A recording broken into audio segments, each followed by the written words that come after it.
오늘 함께 봉독하실 하나님 말씀 사도행전 11장 19절로 26절까지 말씀을 교독합니다. 오늘 함께 봉독하실 하나님 말씀 사도행전 11장 19절로 26절까지 교독하겠습니다.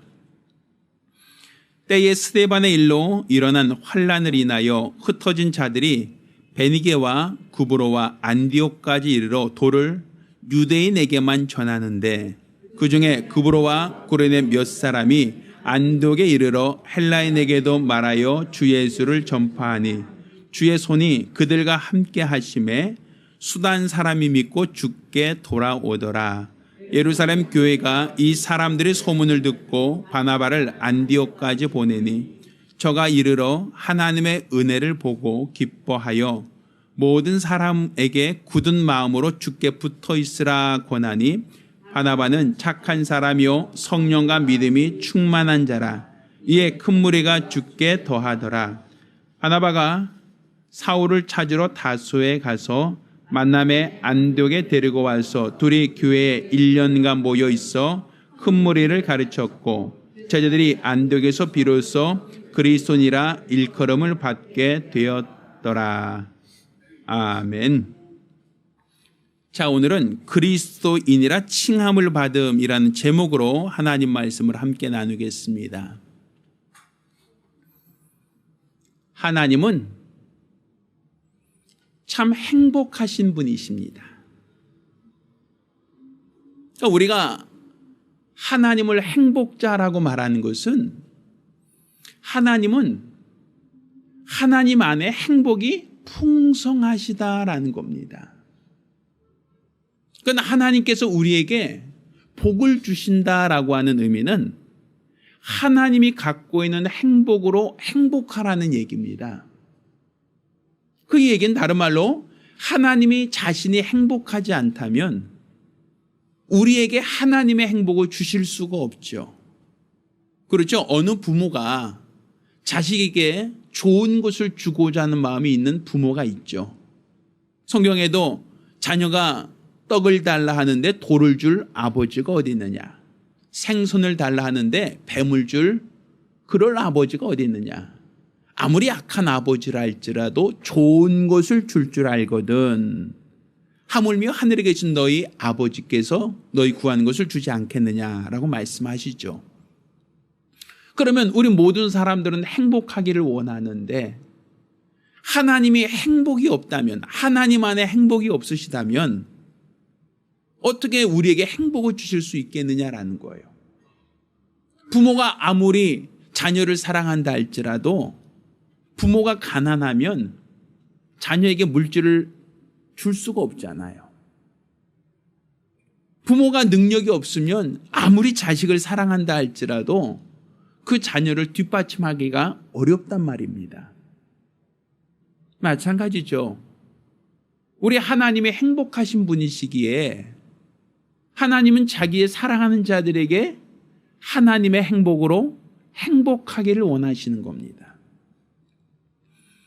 그건 우리가 하나님의 행복으로 행복하려고 하는 것이 우리의 신앙생활입니다.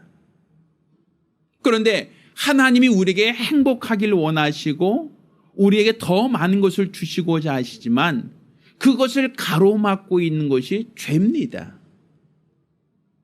하나님이 주기 싫어서 안 주는 게 아니라 하나님은 행복하길 원하시고 우리가 다 행복하기 위하여 독자까지도 아끼지 않고 내어주시는 분이신데 근데 왜 우리는 행복하지 않느냐? 결국은 우리 안에 죄가 가려지고 있다라는 것이죠.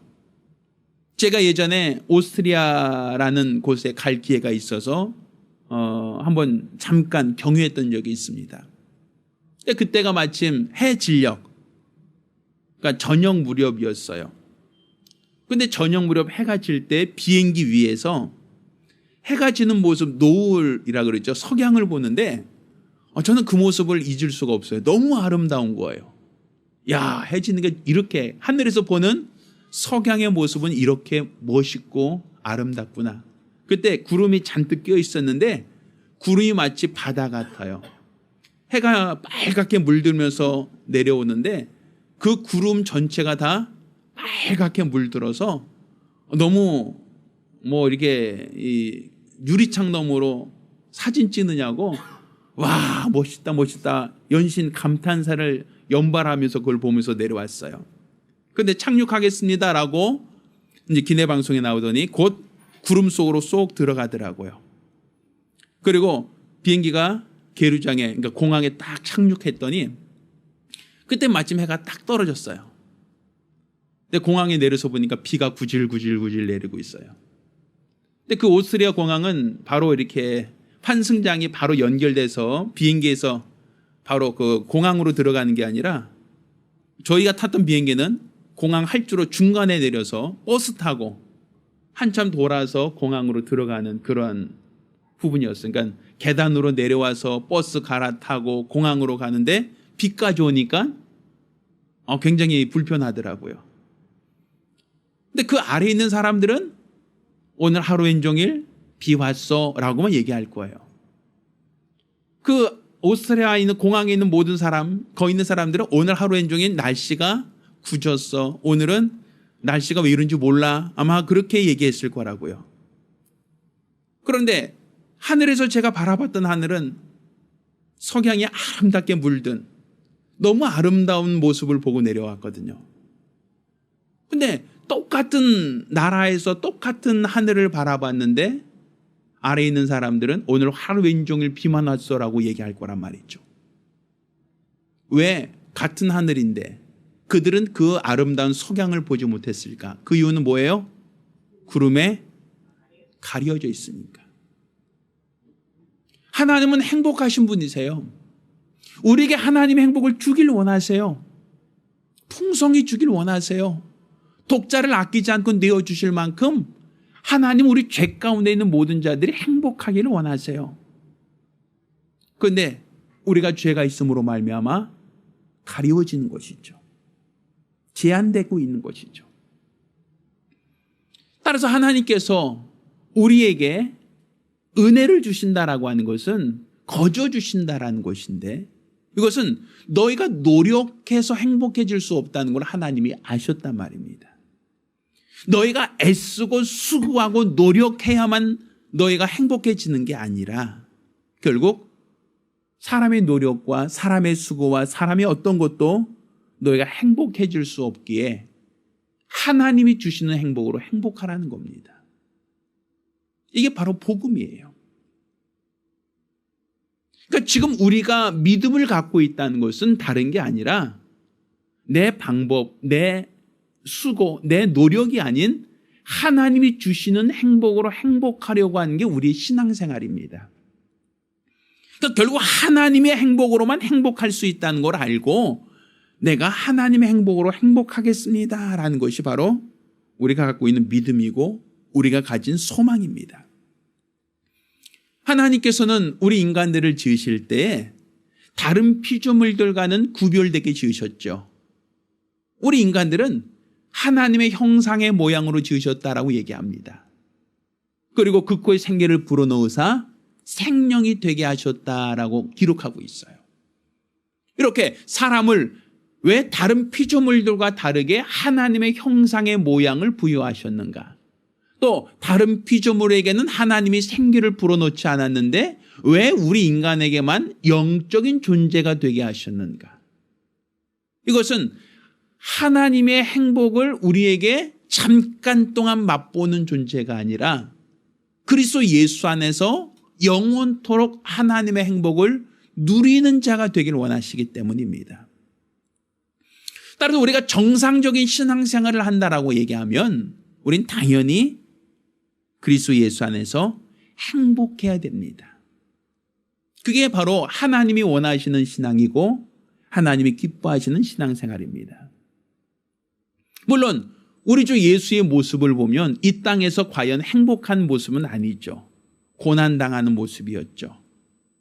그가 이 땅에서 가난하셨고 그가 이 땅에서 채찍도 맞으셨고 그가 이 땅에서 죄 없는 분으로 십자가 달려 죽음도 당하셨어요. 사람들 눈으로 봤을 때 그는 결코 행복의 모습과는 거리가 있죠.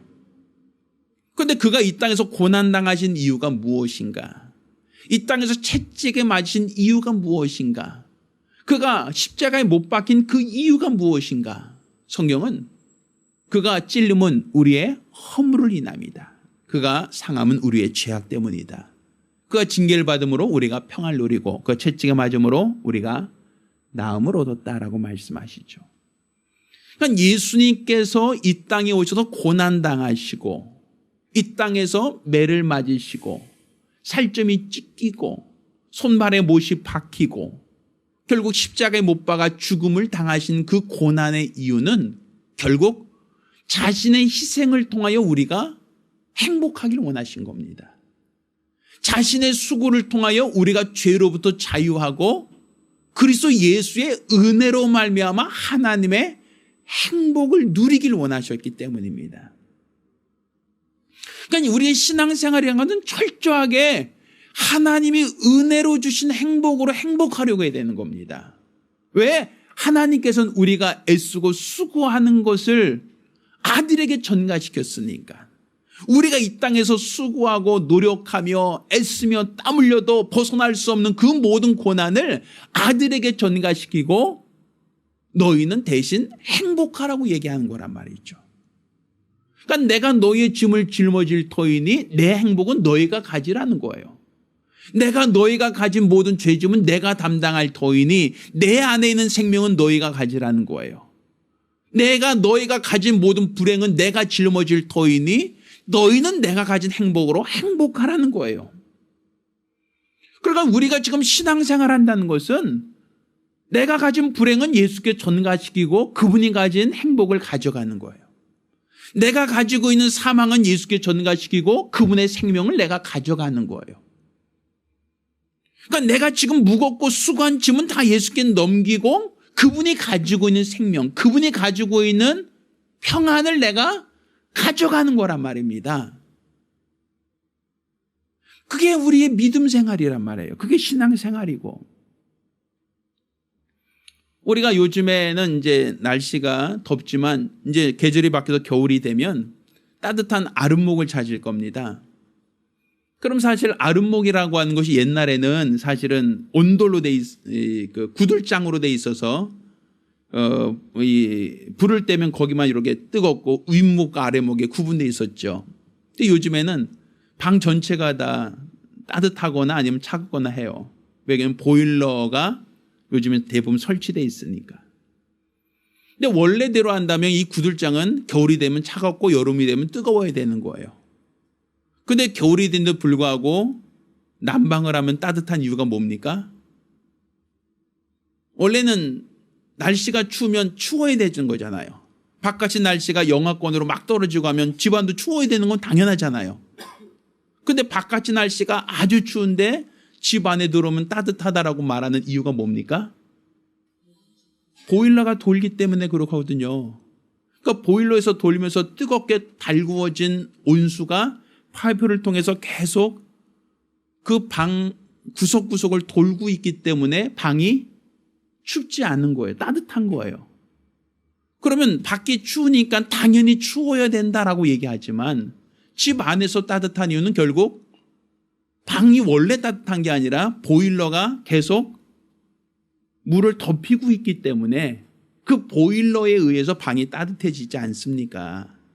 그러니까 내가 세상의 환경 속에서는 고난을 당하고 어려움을 당하고 핍박을 당하여 계속 내 삶이 추울 수 있어요. 엄동설한처럼 차가울 수가 있어요.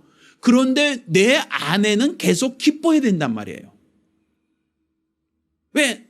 날씨는 영하권으로 떨어졌으니까 추워요. 밖에 놔둔 물은 다 꽁꽁 얼어붙었어요. 다 밖에 추워서 사람들 덜덜 떨며 두꺼운 외투를 입고 다니고 있어요. 근데 집안에 들어올 때는 사람들은 항상 두꺼운 외투 다 벗어도 혹은 속에 추리닝 하나 입고도 겨울을 춥지 않다고 얘기한단 말이죠. 그 이유는 바깥이 더워서가 아니라 바깥이 아무리 추워도 보일러가 가동되고 보일러가 도는 한 내 집안에는 따뜻하다라고 말하지 않습니까? 그러니까 지금 우리가 세상에서 환난을 당하고 세상에서 핍박을 당하고 세상 고난을 당해도 우리 안에 내 마음, 내 심령 안에는 항상 행복해야 돼요. 왜? 내 안에 누구의 공로가 있으니까. 예수의 공로가 계속 보일러처럼 가동되고 있으니까 그의 피값이, 그의 은혜가 끊임없이 내 안에서 기억되어지고 내 안에서 계속 생각되어지고 내 안에서 계속 경험되어지면 나는 항상 따뜻해야 된단 말이에요. 행복해야 된다는 얘기죠. 그게 정상적인 신앙이에요. 만약에 밖에 추워요. 영하권으로 막 떨어졌는데 그런데 집안도 똑같이 추워요. 그럼 뭐가 문제인 거죠? 뭐가 문제예요, 그러면? 보일러가 고장 난 거죠. 밖까지 추우니까 안도 춥다라고 얘기하면 그러면 이 안은 왜 추운가? 밖까지 추우니까 어쩔 수 없이 추워야 돼 라고 얘기한다면 이건 보일러가 없는 집이에요. 보일러가 가동되지 않는 집이죠. 그럼 추워요. 바깥의 온도에 따라서 추울 땐 같이 춥고 더울 땐 같이 덥고 그건 정상적인 우리가 자연 원칙으로 볼 땐 순응되는 게 맞지만 그렇죠. 우리는 그 계절을 이기지 않습니까?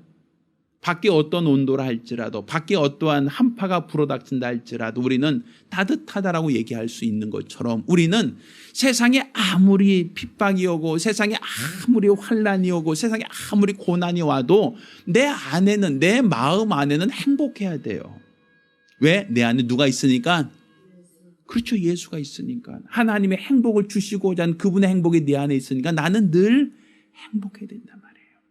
이게 정상적인 신앙이에요. 여러분 행복하십니까? 어찌 보일러가 다 꺼진 것 같은데요. 행복하세요? 여러분이 행복한 것을 느끼고 있다면 여러분은 예수의 공로가 여러분 안에 흐르고 있는 자입니다. 마치 보일러 배관으로 뜨거운 물이 온수가 돌는 것처럼 예수의 피가 내 안에 계속 순환되어지고 있고 그 피가 계속 내 안에서 산 역사, 산 증거로서 가동되고 있다면 세상에 아무리 고난이 오고 환란이 오고 핍박이 와도 나는 언제나 행복합니다 라고 얘기할 수 있죠. 그게 우리의 신앙이 되어야 됩니다. 하나님은 이렇게 하나님이 주신 행복으로 행복한 사람, 하나님이 주신 그 은혜를 체험한 사람, 그 사람을 초월하지 않으세요. 하나님께서 그 아들을 보내사 구속의 은혜를 베푸실 때까지는 사람들은 그 누구도 예수를 돕지 않았어요. 도울 수가 없었어요. 예수께서 내가 잡힐 것이다. 내가 잡혀서 바리새인들과 서기관들에게 고난을 당하고 제4일에 완전해지리라. 이런 예언의 말씀을 하실 때 제자들은 그랬습니다. 우리가 지키겠습니다. 누가 감히 우리 스승을 건듭니까? 우리가 우리 스승을 지켜주겠습니다. 우리가 보호하겠습니다. 절대로 떠나지 않겠습니다. 라고 다짐도 하고 맹세를 했지만 정작 예수께서 잡히셨을 때는 제자들이 다 도망가 버렸어요. 뿔뿔이 다 흩어져 버렸어요. 그 중에 한 제자만 그나마 양심이 있어서 예수님이 공회에 가서 재판받으실 때 거기까지 쫓아놓았죠. 누구죠? 베드로. 그런데 재판 결과 산헤드린 공회라고 얘기합니다. 그 공회에서 재판 결과 예수님에게 유죄 판결이 납니다. 그때 어떤 여종이 베드로를 향하여 너도 죄와 한패지라고 얘기합니다. 그때 베드로가 뭐라고 얘기합니까? 나는 저를 모릅니다. 나는 저 사람 모르는 사람이에요. 난 상관없는 사람이에요. 라고 발뺌하죠. 다 굴기 전에 3번 부인할 것이다 라고 하더니 실제로 부인하고 그 자리를 떠나버렸어요. 그리고 그 이후에 예수님이 재판받고 채찍에 맞고 이 로마 병정들에게 조롱을 당하고 결국엔 십자가에 못 박아 죽어갈 때까지 그 제자 중 그 누구도 예수를 도와준 사람이 없어요. 그 제자 중 그 누구도 예수님과 함께 채찍에 맞거나 예수님과 함께 십자가 달린 제자가 단 한 사람도 없어요. 그러니까 구속의 은혜는 누구의 도움받아서 이루신 게 아니라 예수님 혼자 다 감당하신 거예요. 홀로. 우리의 죄에서 구원하실 때 그 구원을 감당하시기 위하여 제자들에게 도와줘, 제자들에게 좀 나 좀 도와줘라고 요구한 게 아니라 그 역사, 그 은혜 역사는 예수님이 온전히 홀로 다 담당하신 겁니다. 누구의 도움도 없이. 그러니까 결국 우리를 죄에서 구속하시고 우리를 행복하게 하셨던 그분의 은혜는 누구의 은혜만이에요? 누구의 공로만 있어요? 오직 예수의 공로 외에는 다른 어떤 공로가 없다는 얘기입니다. 그런데 이렇게 우리의 모든 죄를 구속하시고 우리의 모든 죄를 대속하신 그 예수님께서 우리 모든 죄를 구속하시고 우리를 하나님의 행복으로 행복하게 한 이후에는 그 제자들에게 성령이 임할 때까지 예루살렘을 떠나지 말라 하시고, 성령이 임하시면 너희가 예루살렘과 온 유다와 사마리아와 땅끝까지로 내 증인되라 하셨단 말입니다. 그러니까 누구에게 그것을 명하셨는가 하면 성령 받은 제자들에게 명하신 거예요. 다른 말로 예수의 구속의 은혜를 체험한 사람, 예수의 구속의 은혜로 인하여 죄 사함 받고 성령 받은 사람들을 통해서만 복음을 전파하게 하셨죠. 여기서 말하는 복음이라는 건 뭐냐면 내가 받은 은혜, 내가 누리는 이 행복을 전하라는 거예요. 그러니까 내가 받은 은혜와 내가 누리고 있는 이 행복을 만나는 사람들에게 전하라. 이게 바로 하나님이 제자들에게 명하신 거거든요. 그래서 하나님께서는 이 고넬료라고 하는 사람, 그 사람에게 복음을 전하고 싶을 때도 하나님께서 고넬료에게 고넬료야, 내가 너를 보았노라. 네가 어려운 사람을 구제하는 것도 보았고 네가 항상 경건하여 나에게 기도하는 것도 내가 보았다. 자, 내가 너에게도 성령을 보내주마. 이렇게 하나님이 친히 고넬료에게 말씀하지 않으셨어요. 고넬료에게는 요바에 있는 베드로를 청하여 그를 드리라고만 얘기했어요. 아니, 하나님이 그냥 요바에 있는 베드로를 청해라. 뭐 굳이 얘기할 게 뭐가 있어요. 내가 어차피 얘기하는 김에 얘기할게. 야, 내가 너희 죄를 담당했다. 너 나를 믿고 내 안에서 예수 안에서 평안과 행복하길 원한다. 이렇게 얘기하면 그만이잖아요. 그런데 하나님께서는 고넬료에게 너 요바로 사람을 보내서 베드로를 데리고 와라. 이렇게 얘기하죠. 또 그 시간 베드로에게는 하늘에서 어떠한 보자기 같은 것이 내려오는데 그 보자기에 부정한 음식, 예를 든다면 돼지 같은 거죠. 되새김질을 하지 않고 굽이 갈려져 있는 것들. 또 혹은 독수리나 맹수류 뭐 이런 것들 있죠. 어떤 그런 것들이 내려오는데 하나님께서 베드로에게 먹어라 라고 얘기하시죠. 베드로는 이렇게 부정한 것은 내가 먹어본 적이 없습니다 라고 할 때 하나님께서 뭐라고 하셔요? 누가 그걸 부정케 했느냐라고 얘기하시죠. 하나님이 거룩하게 한 것을 부정하라고 얘기하지 말라 하시더니 그때 마침 고넬료가 보낸 사환들이 도착하고 또 그로 말미암아 베드로가 고넬료 집으로 들어가는 일이 생겼죠.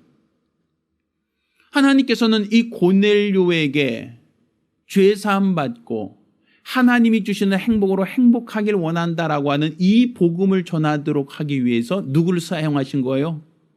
하나님이 직접 다이렉트로 고넬료에게 말씀하지 않고 베드로를 보내서 베드로에게 주 예수의 구속의 은혜를 설교하게 하고 또 베드로가 예수의 공로를 설명하고 그가 예수의 공로를 힘입어 회개할 때에 하나님은 그의 죄를 용서하시고 그에게 성령을 보내주셨다라고 되어 있는 거예요. 결국 이 고넬료가 성령 받았다, 예수 그리스도가 내 죄를 담당했다는 것을 깨닫고 내가 죄 사함 받았다, 이것은 하나님이 고넬료에게 친히 대면하시고 고넬료에게 자, 내가 너희 죄 용서해 줄게, 내 행복으로 너는 행복해라, 이렇게 대면하신 게 아니란 말이에요. 누구를 통해서요? 베드로를 보내서 베드로를 통해서 그에게 복음을 전하게 했죠. 왜 하나님은 그렇게 하셨을까요? 본인이 하실 수 있는데 하나님이 직접 하시면 될 거를 왜 굳이 고넬료에게는 베드로를 데려오라고만 말씀하시고 왜 직접 하지 않으셨을까요? 하나님은 이 복음이 누구를 통해서 먼저 구원받은 자, 먼저 죄사함 받은 자, 먼저 하나님의 행복으로 행복을 경험한 자, 그 사람을 통해서만 증거되기를 원하셨기 때문이에요. 그러니까 하나님께서 베드로를 보내신 것은 그는 먼저 죄사함 받은 경험이 있고 먼저 성령 받은 경험이 있고 먼저 하나님이 내게 주신 은혜를 체험하여 그 은혜 가운데 하나님의 행복으로 행복한 그 경험이 있는 사람을 보낸 거예요. 그러니까 내가 만난 하나님, 내가 받은 이 은혜, 내가 누리고 있는 이 행복을 고넬료에게 전하게 한 것이죠. 내가 누리는 이 행복은 어디로부터 왔는가? 바로 예수의 구속과 은혜로부터 왔다는 것을 고넬료는 전해 듣고 회개할 수 있었던 겁니다. 그러니까 지금 우리에게 전파되는 이 복음도 결국에는 하나님이 친히 우리에게 직접 꿈에 나타나서 말씀하시는 게 아니란 말이에요. 누구를 통해서? 누구를 통해서?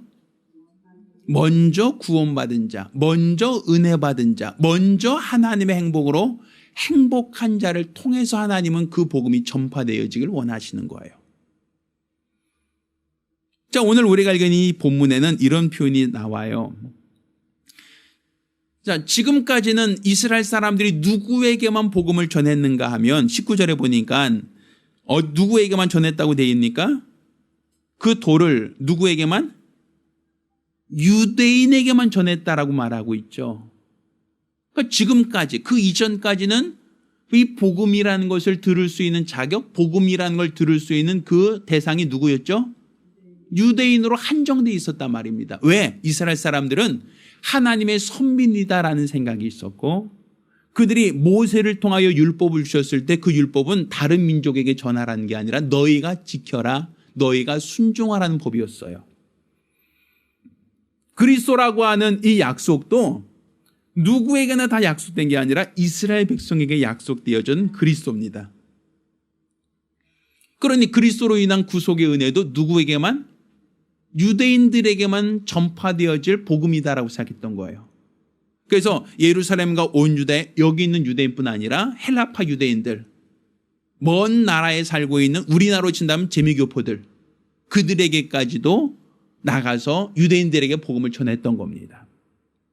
그런데 문제가 생겼어요. 자, 그 중에 구브로와 구레네 몇 사람이 안디옥에 이르러 헬라인에게도 말하여 주 예수를 전파하였다라고 되어 있죠.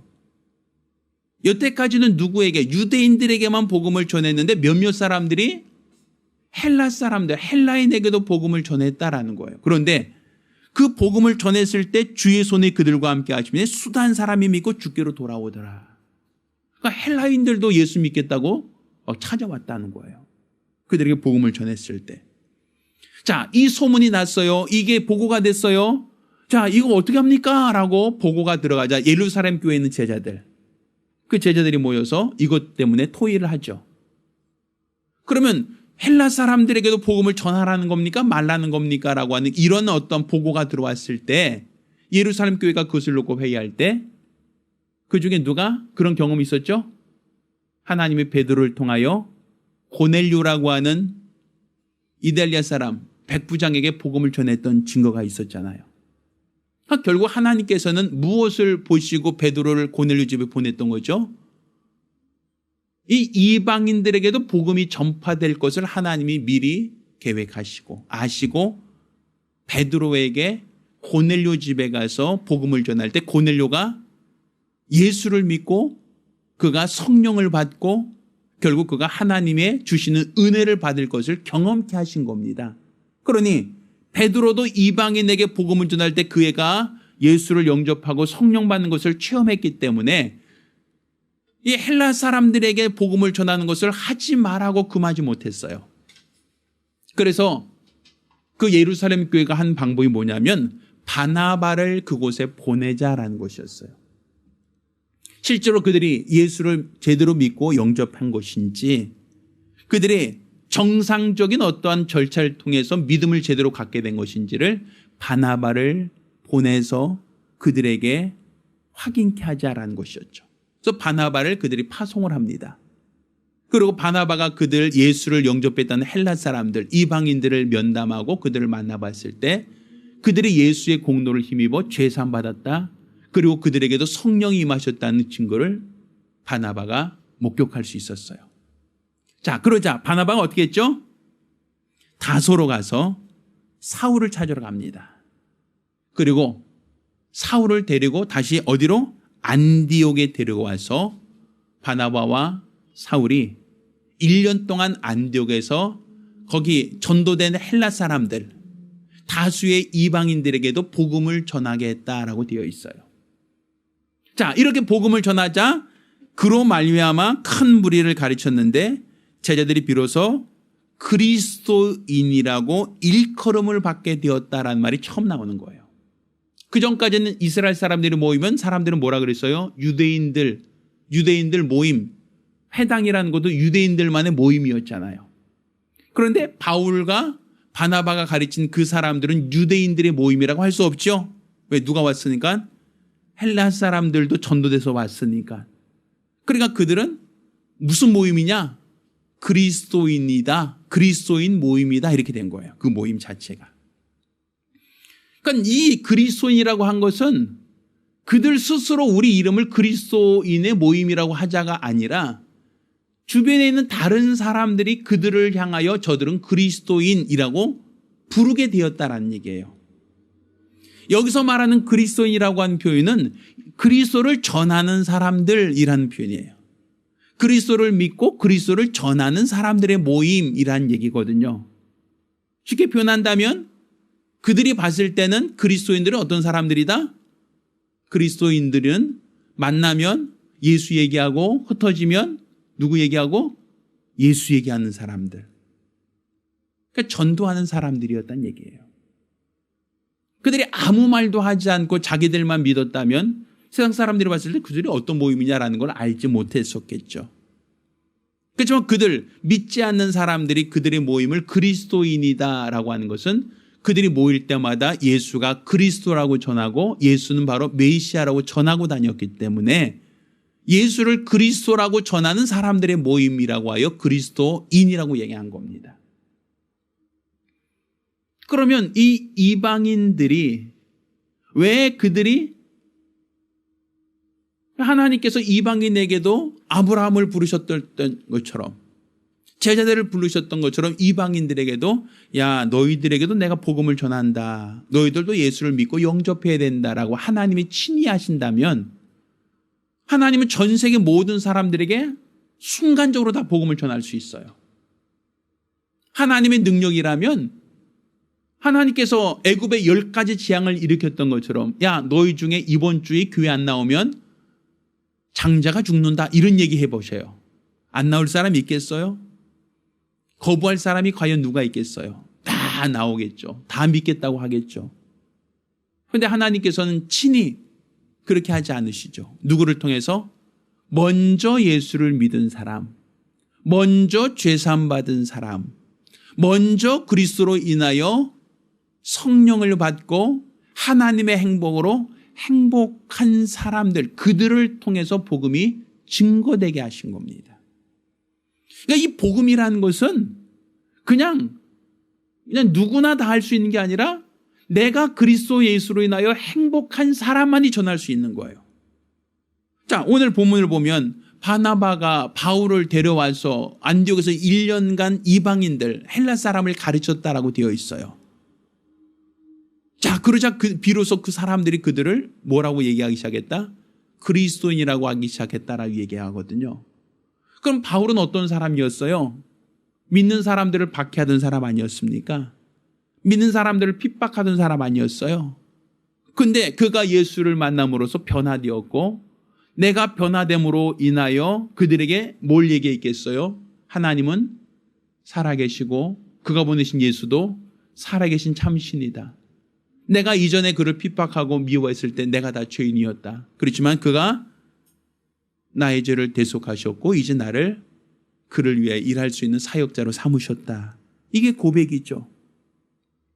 그러니까 바울이 안디옥에서 1년간 있으면서 그냥 그들에게 내가 만난 예수 전하는 거예요. 내가 체험한 예수를 그들에게 증거하는 거예요.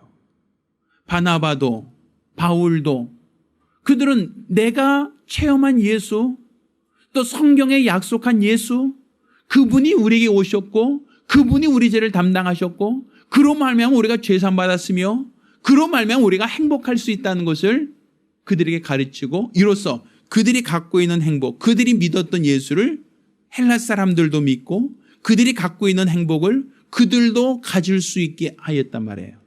그러니까 헬라 사람들도 1년간 이렇게 바울과 바나바를 통하여 말씀으로 양육되고 하나님을 알게 되니까 이제 그들이 예수로 인하여 나도 죄사함 받았다. 내가 비록 이방인이었지만 나도 구원받았다. 나도 구원받은 증거로 성령 받았다. 내가 성령 받으러 하나님의 자녀가 되었다. 이제 내가 하나님의 행복으로 행복한 자가 되었다. 라고 하니까 이제 자신들은 목숨을 걸고 복음을 전하는 거예요. 만나는 사람들에게 너도 예수 믿으라고, 너도 예수를 주라 시인하라고 가르치고 전하기 시작했단 말입니다. 우리가 초대교회 역사를 보면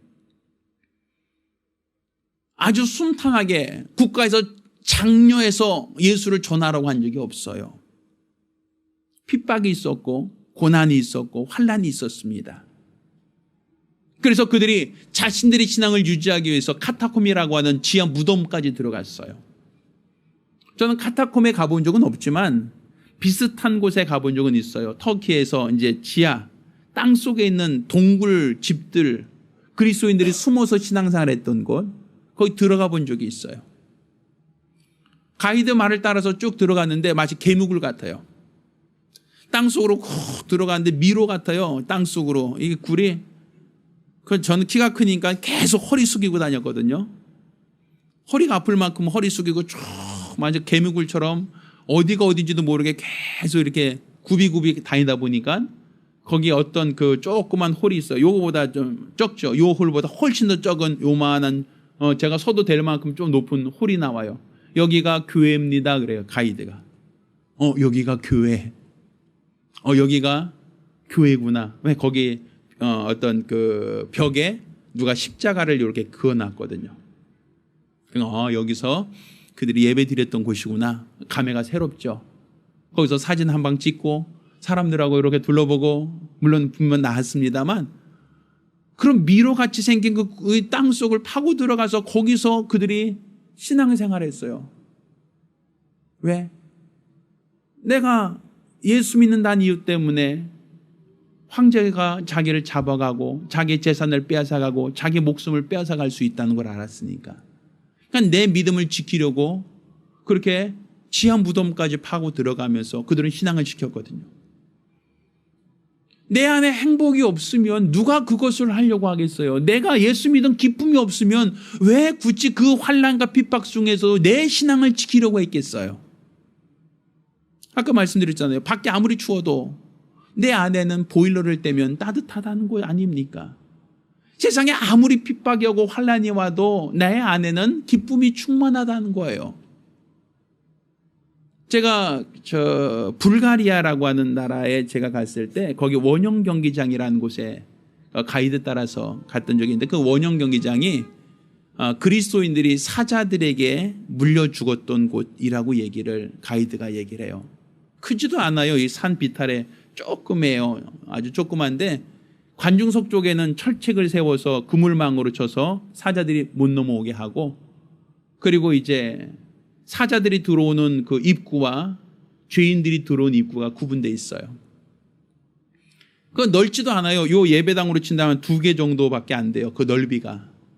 근데 거기다가 그리스도인들을 풀어놓고 며칠간 굶주린 사자를 풀어놓습니다. 그리고 사람들은 그 자리에 앉아서 뭐 하고 있어요? 사자들이 사람을 잡아먹는 것을 구경하고 있어요. 와! 환호 지르면서. 막 도망가다가 사자가 웡 해서 쾅 잡아먹으면 사람들은 와! 함성 지르고. 그걸 사람들이 구경하고 있었어요. 그럼 누가 그 자리에서 사자들에게 먹잇감이 되는 그 과정 속에서도 그리스도인들은 그냥 무릎 꿇고 그 자리에서 기도하는 사람, 그 자리에서 하나님께 찬송하는 사람, 그러다가 죽은 사람들이 많다는 거죠. 왜 그들은 그 고난과 환난과 핍박을 당하면서도 그들이 왜 변절하지 않았을까요? 내가 만난 예수가 있으니까, 내 안에 기쁨이 있으니까, 내가 예수께서 내 죄를 사하셨다는 그 감격과 그 기쁨이 있으니까 나를 죽이려고 하고 실제로 나를 사자밥으로 던져도 그걸 다 감수하면서까지도 내 기쁨은 빼앗기지 않았다는 얘기죠. 결국 이렇게 핍박을 받으면서도 믿음을 지켰던 사람들이 결국 로마를 다 국교로 만들어버린 거예요. 자기 목숨을 걸고 신앙생활했던 사람들이 결국은 로마 황제까지 다 복음화시킨 거 아닙니까? 그들이 내 안에 있는 기쁨이 있으니까 감당하는 거예요. 억지로 누가 시켜서 거기 들어가서 죽으라고 하면 누가 돈 받고 죽으러 들어가겠어요? 내가 예수를 만난 기쁨이 내 안에 있으니까 그 기쁨이 있으니까 사람들에게 전할 수 있는 거예요. 오늘 여기서 말하는 이 그리스도인이라고 하는 이 호칭은 쉽게 표현하면 연병이에요. 연병. 연병이 뭐예요? 전염병이잖아요. 우리가 날씨가 이렇게 더운데 어떤 사람은 춥다고 하는 사람이 있어요. 추워 하는 사람 있죠. 어떤 사람이에요? 감기 걸린 사람. 날씨가 더운데도 자기는 춥다고 이렇게 얘기해요.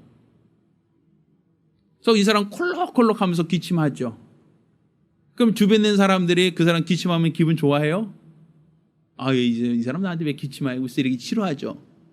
그 사람 기침하면 그 사람이 감이 걸린 것이 누구에게? 그 주변에 있는 사람에게 감염시키잖아요. 그래서 전염병이라고 얘기하는 거예요. 이 연병이라는 건 장티푸스예요. 옛날 콜레라, 장티푸스 같은 역병이죠. 왜 그리스도인들을 연병에 걸린 사람이라고 표현했을까요? 이 사람들 만나면 다 뭐가 되니까? 감염되니까. 자기들만 믿는 게 아니라 만나는 사람들을 다 감염시켜버리니까. 그러니까 이 사람들 만나면 안 돼. 이 사람들 만나면 우리도 감염될 수 있어 라고 얘기하니까 그들을 그리스도인이라고 부른 거예요. 이들은 세상에 퍼진 연병과 같다라고 얘기하는 거예요. 그들은 자기 목숨을 내걸고도 예수를 믿어야 구원받습니다. 예수 안에 행복이 있습니다라고 그걸 가르치고 전하는 사람들이었거든요.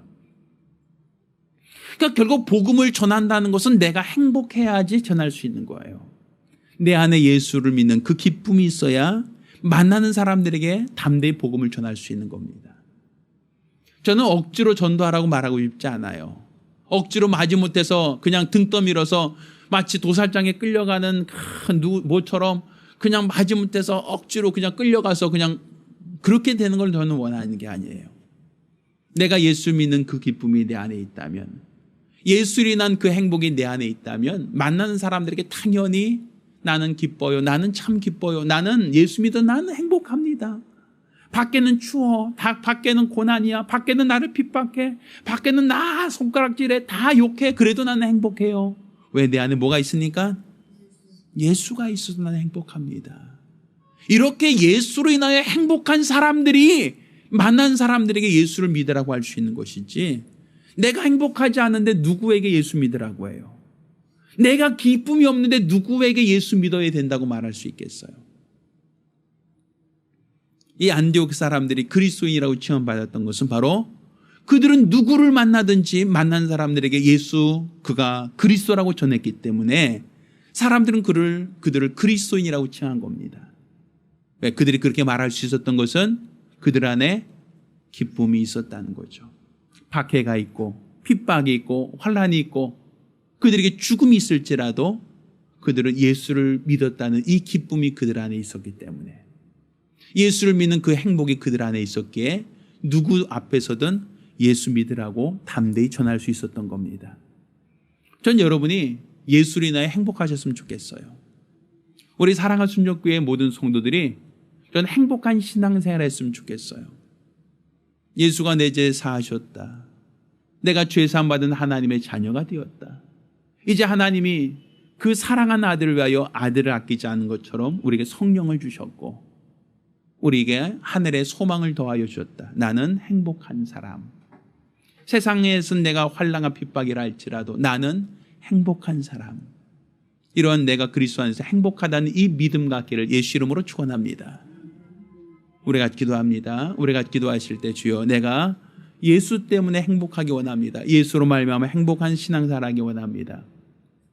내가 행복하지 않다면 우리는 복음을 전할 수 없습니다. 내가 기쁘지 않은데 누구에게 가히 예수 믿으라고 교회 다니라고 말할 수 있겠습니까? 내가 그리스도 예수로 말미암아 하나님의 행복으로 행복할 수 있게 해달라고 간절히 사모하며 한 목소리로 기도합니다. 살아계신 아버지 하나님, 우리 하나님께서 우리를 사랑하심을 참으로 감사합니다. 우리에게 하나님의 행복을 더하여 주셨사오니 우리가 어떤 노력과 어떤 수고와 어떤 방법으로도 행복해질 수 없사오나 우리 하나님께서 이 죄가 있는 자들을 하나님의 행복으로 행복해 하기 위하여 그 아들을 희생하시고 고난당하시고 채찍에 맞으시고 결국 십자가에 못 박아 죽기까지 수고하심으로 하나님이 우리 모든 죄를 도말하시고 우리에게 하나님의 행복으로 행복해 하여 주셨사오니 이제 우리가 예수를 믿는 것이 예수의 공로로 말미암아 행복해 될 수 있음을 깨닫게 도와 주시옵소서. 또 우리가 예수로 인하여 행복한 자가 되었다라고 한다면 이제 내가 만나는 모든 사람에게 내 안에 있는 행복, 내가 누리는 이 행복을 함께 나눌 수 있도록 도와주시옵소서. 내가 죄사함받은 경험이 없는데 어떻게 사람들에게 예수 믿으라 하며 내가 그리스도 예수로 인하여 하나님의 생명이 풍성하지 않은 자가 어찌 예수 믿으면 살 수 있다고 말할 수 있을 것이며 또 내가 예수를 믿음으로 말미암아 하나님의 행복을 누리는 자, 하늘의 소망을 누린 자가 되어야만 만나는 사람들에게도 예수 믿으라고 담대히 전할 수 있사오니 안디옥 사람들이 1년간 바나바와 바울로 양육을 받은 이후에 모든 사람들로부터 그리스도인이라 칭함을 받았던 것처럼 그들이 믿음이 자라고 성장함으로써 많은 사람들에게 예수가 그리스도라고 전하기 시작하였고 이것이 모든 사람들에게 지칭되었던 것처럼 우리도 이와 같이 내가 만난 예수를 전하고 증거함으로써 모든 사람에게 그리스도인으로 우리가 구별되어질 수 있도록 도와주시옵소서. 우리 안에 하나님의 행복이 풍성하며 하나님의 은혜로 더 많은 사람에게 복음을 전할 수 있도록 도와주시옵소서. 살아계신 우리 주 예수 이름으로 기도드렸습니다. 아멘. 이제는 우리 주 예수 그리스도의 은혜와 아버지 하나님의 극진하신 사랑과 보혜사 성령님의 교통하시고 역사하심이 일평생 예수의 공로로 말미암아 하나님의 행복으로 행복하며 이로써 만나는 모든 사람에게 그리스도인으로서 복음을 전하기로 결심한 우리 모든 성도들과 가정들 위해 이제로부터永까지 함께 있을지어다. 아멘. 우리 하나님께 영광이 돌리겠습니다.